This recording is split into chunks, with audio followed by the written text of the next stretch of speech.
শেখ হাসিনাকে দেশে ফিরিয়ে এনে বিচারের মুখোমুখি করা অন্তর্বর্তী সরকারের প্রধান দায়িত্ব, এমন মন্তব্য করেছেন প্রধান উপদেষ্টার প্রেস সচিব শফিকুল আলম। সকালে ইসলামী বিশ্ববিদ্যালয়ে জুলাই বিপ্লবের আকাঙ্ক্ষা ও গণমাধ্যম শীর্ষক সেমিনারে তিনি বলেন, জনগণ যদি ঐক্যবদ্ধ থাকে তবে যেভাবে বাবার হত্যাকারীদের খুঁজে বের করে শেখ হাসিনা বিচার করেছে, একইভাবে তাকেও বিচারের আওতায় আনা হবে। এ সময় তিনি বলেন, জুলাই বিপ্লবের আকাঙ্ক্ষায় রাষ্ট্র সংস্কারে কাজ করছে অন্তর্বর্তী সরকার।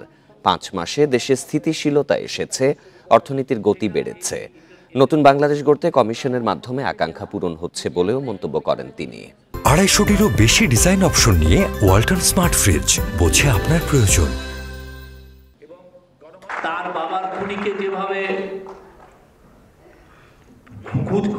খুঁজে খুঁজে নিয়ে আসছে, ঠিক আমরাও আমাদের যতদিন আমাদের এই গভর্নমেন্ট আছে এবং পরবর্তী গভর্নমেন্ট সবাই মিলে এটা আমাদের এক নাম্বার দায়িত্ব হবে, তাকে ফিরিয়ে এনে বিচারের সম্মুখীন করা।